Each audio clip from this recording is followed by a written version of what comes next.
Philippines, the Honorable Jejomar Kabawatan Binay.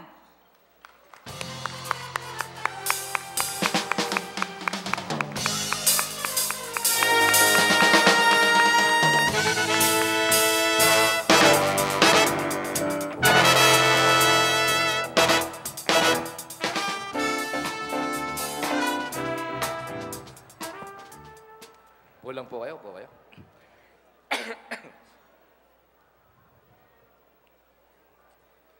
Thank you very much for that introduction, Attorney Grace Quevedo-Panagsagan.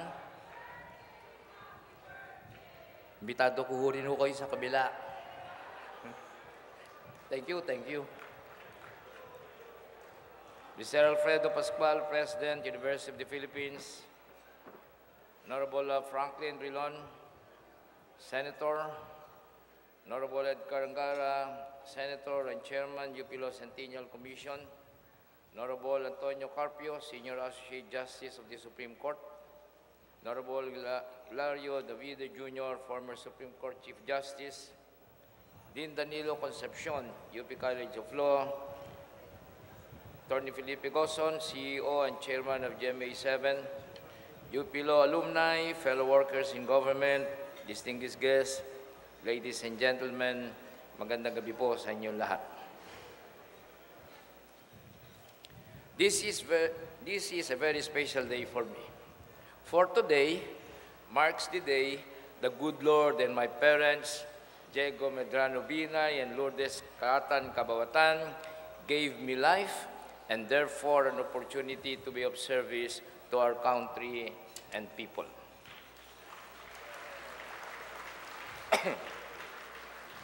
The rather propitious coincidence of this date, which puts 11s in a row, like the jackpot sign in a slot machine, understandably caused such excitement among my family and staff that they forgot to include this homecoming in my overcrowded 11-11-11 schedule. And I resolved the matter simply by asking myself this question: if I didn't make it to this homecoming tonight, wouldn't I have to wait another 100 years to make it to the next one? And so, here I am with you this evening. It is but proper that I spend part of this special day with you, for where I would be today if I had not gone to the UP College of Law. Of course, my wife asked the more difficult question: where would I be today if she did not marry me?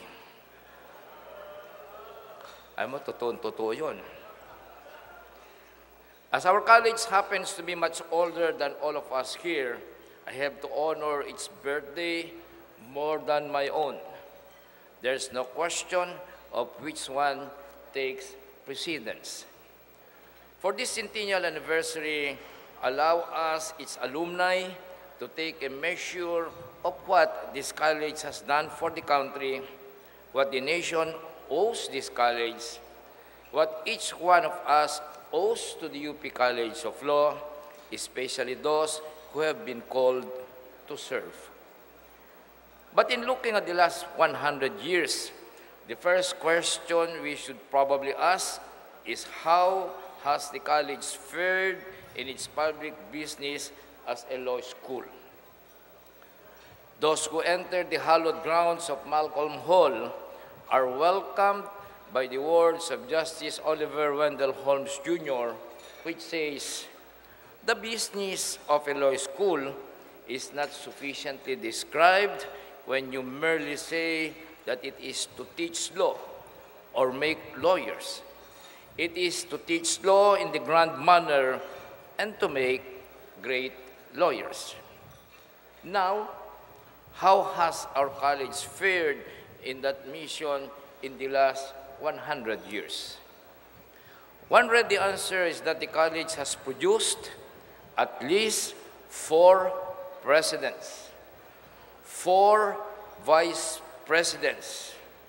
By the way, paki-check lang ho ninyong website, mukhang nagkamali ho yata ang website. The website mentions only 3 vice presidents, and that would be Vice President Tolentino, Vice President Laurel, and Jojo Binay. What they failed to include was Vice President, who later on became President, and that is Vice President, President Elpidio Quirino. So that makes it 4. Medyo nagkamali yata yung website. 6 Senate Presidents, 5 Speakers of the House of Representatives, and 12 Chief Justices of the Supreme Court. In the rolls of the Philippine Senate, 43 have come from the UP College of Law, 8 of whom are incumbent senators. No other law school in the country can certainly match that record. Not only have our alumni occupied the highest ranks of the 3 branches of our government, they have also dominated every layer of public service and private industry. Where there is a challenge to be met, a job to be done, a service to perform, whether it be on the bench, in the legislature, the civil service, the academe, non-government organizations, public and private corporations, professional organizations, political parties, or revolutionary movements, you find UP Law graduates giving it their best shot. And wherever the winds of circumstance and opportunity take them, they leave their mark of excellence on their job. But let us go back to the rest of what Justice Holmes told the Harvard Law School Association at the 250th anniversary of Harvard University on November 5, 1886, that a law school does not undertake to teach success, but what it does undertake is to teach law. You cannot make a student a master by teaching. He added, a student makes himself a master by aid of his natural gifts. And Justice Holmes concludes, it is the crowning glory of this law school that it has kindled in many hearts an inextinguishable fire.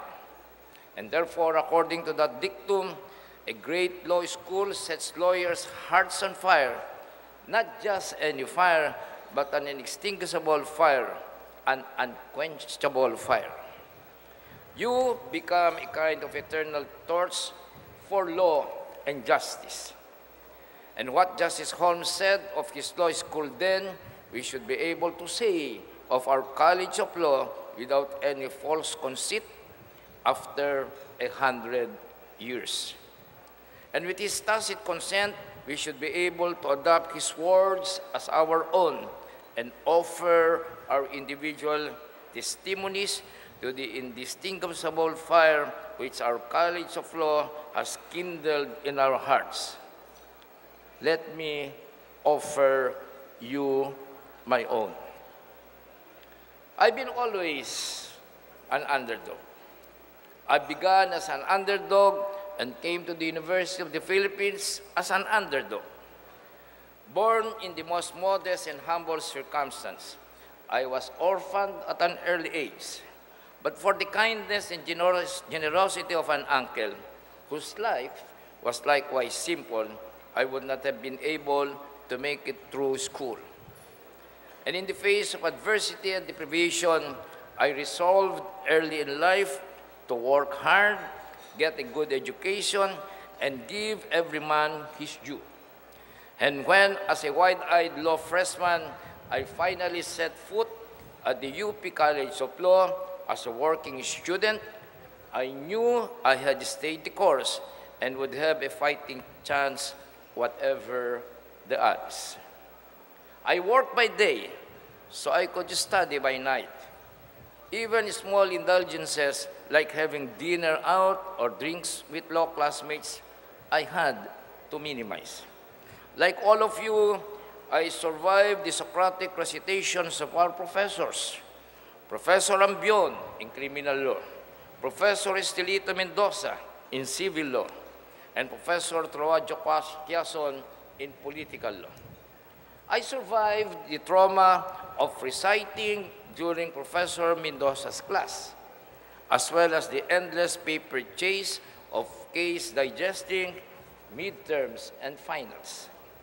Now, if you could survive 4 years of those, there was no reason you could not hurdle the bar examinations. And so, I did. Life as a litigation lawyer fascinated me, and my practice, devoted mostly to representing indigent clients, took off to a good start.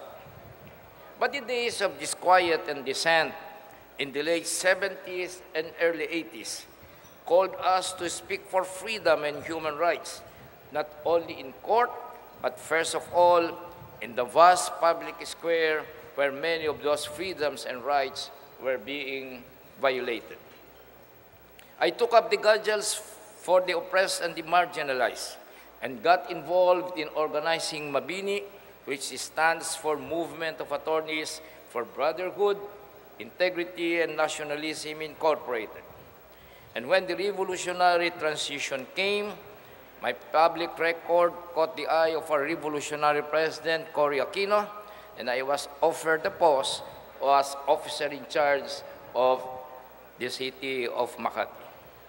The rest is history.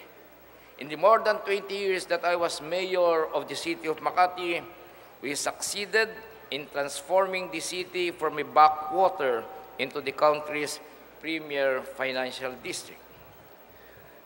And that has since won citations from the World Bank and other multilateral institutions for its many programs and accomplishments. But even then, I remained the underdog. For most of the past administration, they tried repeatedly to unseat me because of my firm opposition to the policies of former presidents.